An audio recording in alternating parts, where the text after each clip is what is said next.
live on the streets. 2 years before that night, I had a small apartment on the east side. Nothing special. One room, a hot plate, a window that looked out onto a brick wall. But it was mine, and I paid for it every month with a warehouse job that kept me just above water. Then the company closed. No warning, no severance package. Just a notice on the door one Monday morning, and 300 people standing in a parking lot trying to understand what just happened to their lives. I spent my savings trying to stay afloat. Then I borrowed. Then I asked for help from people who slowly stopped picking up the phone. Then one night, I sat in my empty apartment with nothing left in my account and understood that tomorrow I had nowhere to go. The street is a different world. Most people walk past it every single day without ever actually seeing it. When you are inside it, you notice things that are invisible from the outside. You learn which spots are safe and which ones are not. You learn which restaurants throw food out at what time. You learn the difference between the people who look through you and the rare ones who actually see you. Most people do not see you. I had been living outside for 8 months when that night happened. 8 months of watching the city from the wrong side of the glass. I used to sit near the financial district most evenings. Big clean buildings, black cars, people in expensive clothes moving like they own the air around them. I watched them every single day, not with bitterness, mostly with curiosity.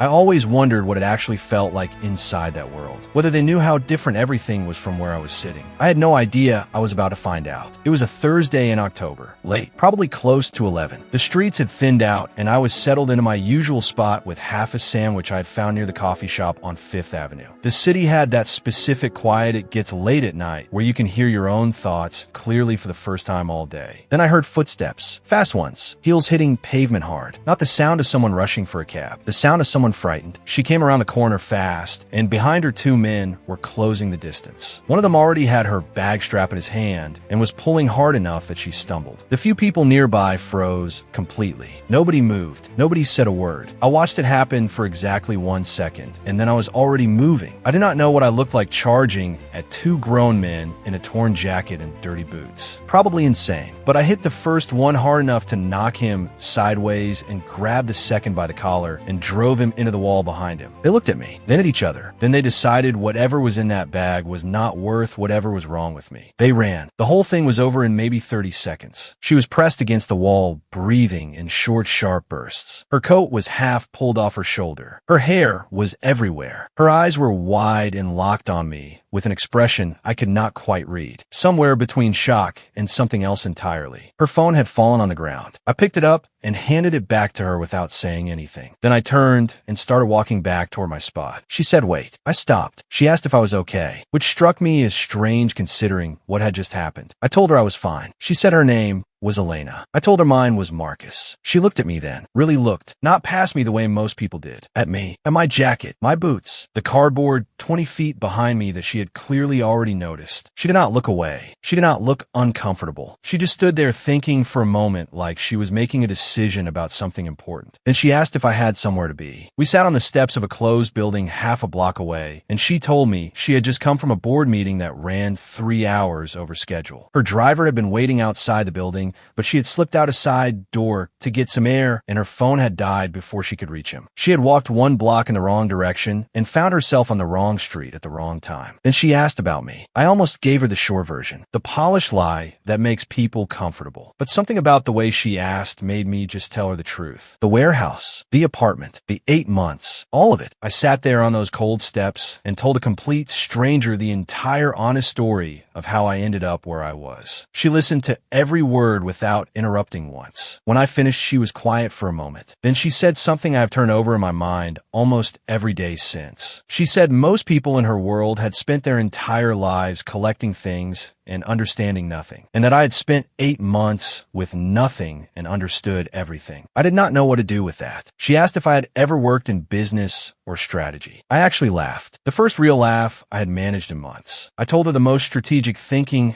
I had done lately involved calculating which corner had the better foot traffic for collecting change. She did not laugh at that. She just nodded slowly like she was putting something together internally. A black car appeared at the end of the street, so clean and quiet it barely seemed to belong to the same city I was sitting in. She stood up and straightened her coat. Then she turned back and looked at me one more time and asked if she could meet me here tomorrow night. Same spot, same time. I assumed she was being polite. People with money say things they do not mean. I had learned that from the outside, looking in for 8 months. But I said yes. She came back. She walked up the next evening, carrying 2 coffees, and sat back down on those same steps like it was the most natural thing in the world. No black car this time. No assistant. Just her. She told me she had a problem in her company that her entire executive team had been unable to solve for 4 months. Customer trust was falling. Revenue was dropping. She had hired 3 different consulting firms, received hundreds of pages of reports and data and strategy documents, and still nobody could tell her the real reason why people had stopped believing in the brand. She looked at me and said she thought I might be able to see it. I told her I was a beggar. She said she knew that. She said she was not offering me charity. She was offering me a real job. She wanted me to look at her company the way I looked to the street, from the outside, without the politics or the ego or the filters that came with spending 20 years inside a corporate building. I told her she was making a mistake. She smiled and said she had been making decisions her entire career that other people called mistakes. Then she handed me a card with an address on it and told me to be there Monday morning at 9. There would be a room, a shower, clean clothes, and breakfast waiting. I sat with that card for the entire weekend. I turned it over in my hands so many times the edges went soft. Part of me was certain it was not real, that I would show up and nobody would know my name, and I would walk back to my corner with one more story about how close I almost got. Monday morning, I stood outside that building at 8:50 and told myself if the door opened, I was walking through it. The door opened. Nothing prepares you for entering a world like that after living outside it for 8 months. The building was all glass and steel and the kind of silence that money buys. People moved with purpose and certainty. Everything was expensive and clean and fast. The woman at the front desk looked at me the way people look at something that has wandered in from somewhere it does not belong. I gave her my name. She made a call. Her expression shifted. Not warm, but professional. Elena came down herself to meet me in the lobby. I could feel the weight of every set of eyes in that entrance hall watching that moment. The billionaire walking toward the man in the donated jacket. She showed me to a small office they had prepared. Clean clothes folded on the chair. A simple breakfast on the desk. A window. A door that closed. I stood in the doorway for a long moment,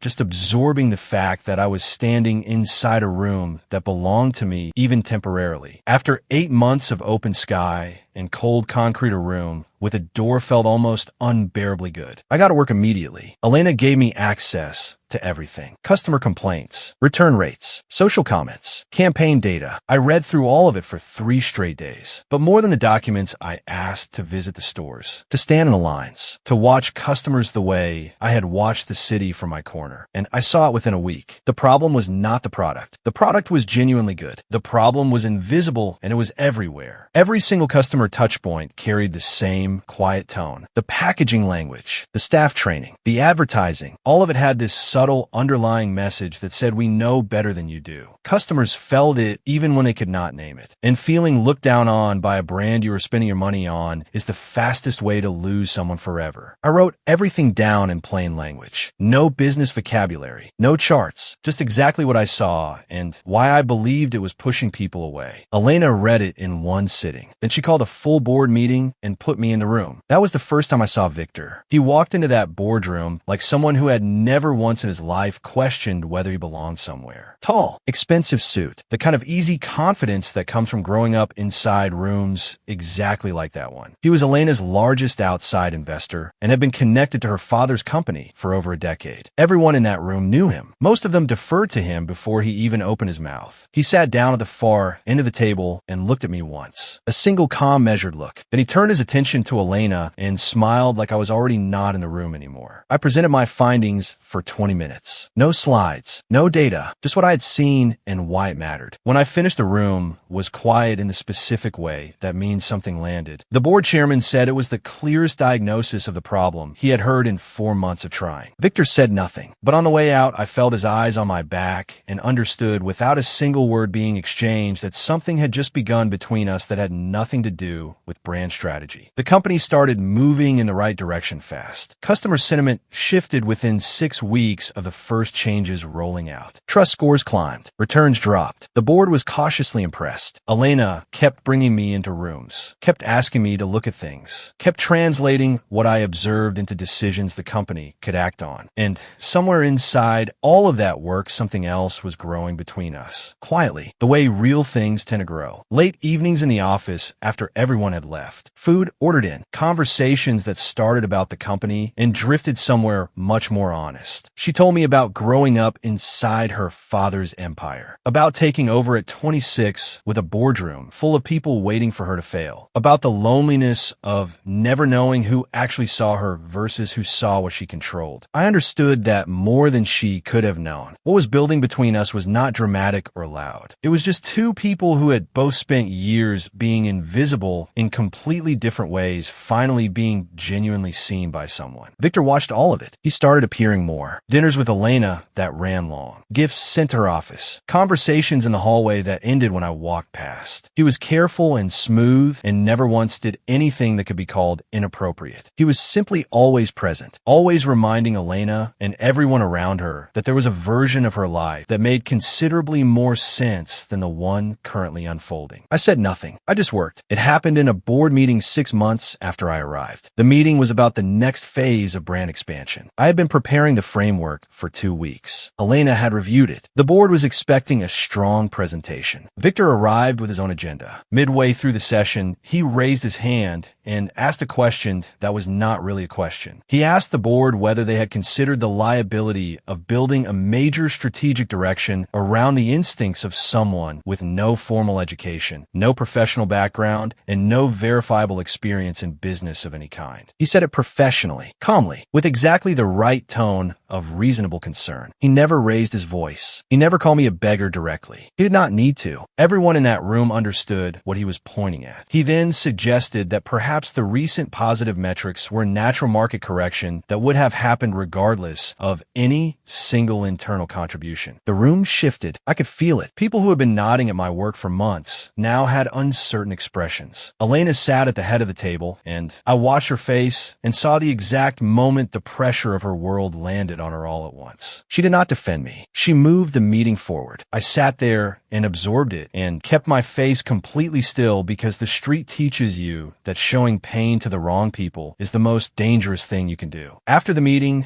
she found me in the corridor and started to say something. I told her it was fine, that I understood, that I would keep focusing on the work. I kept my voice even and professional and walked back to my office and sat down and stared at the wall for a long time. The distance between us grew fast after that. Elena became more formal, more careful. Victor was suddenly always nearby, always the obvious choice in every room, always perfectly positioned. I watched it happening and said nothing and felt something closing inside me that I had only just learned to open. I did not chase. I did not explain myself or ask for anything. I pulled back with the same quiet dignity I had walked in with because dignity was the one thing I had never lost even on the street, and I was not going to lose it here. I kept working. The results kept coming, but the warmth was gone and the office felt like a much colder place than it had been. Then one evening Victor came to find me when the building was nearly empty. He closed the door and sat across from me and dropped every trace of the polished professional mask he wore in meetings. He told me directly that I did not belong in this world, that Elena needed someone who fit her life, that everything I had built inside this company was temporary and sitting on a foundation that would not hold, and I should be intelligent enough to understand that and walk away before it became embarrassing. He leaned back in his chair looking satisfied and waited for me to respond. I looked at him for a long moment. Then I said only one thing. The difference between us is I never needed her world. I just needed her. He smiled and left, but I saw something in his eyes before he turned away, something that looked less like confidence and more like a man who had just realized the person across from him was not afraid of him, and that scared him in a way he had not expected. 3 weeks later, I was working late when I found the documents. Victor had presented a major new investment proposal to Elena that afternoon. Significant capital injection, impressive growth projections. The board was excited. Elena had seemed cautiously optimistic. The proposal had been left in the conference room, and I was collecting my own materials from the table when I noticed the contract folder underneath a chair. I should have left it. I picked it up. I read it for 2 hours. The numbers on the surface were exactly what Victor had presented, but buried inside the legal structure of the deal across 14 pages of contract language was something else entirely. The investment was structured in tranches tied to performance milestones that Victor's own holding company had significant influence over measuring. Each tranche triggered a small share transfer. Individually, each transfer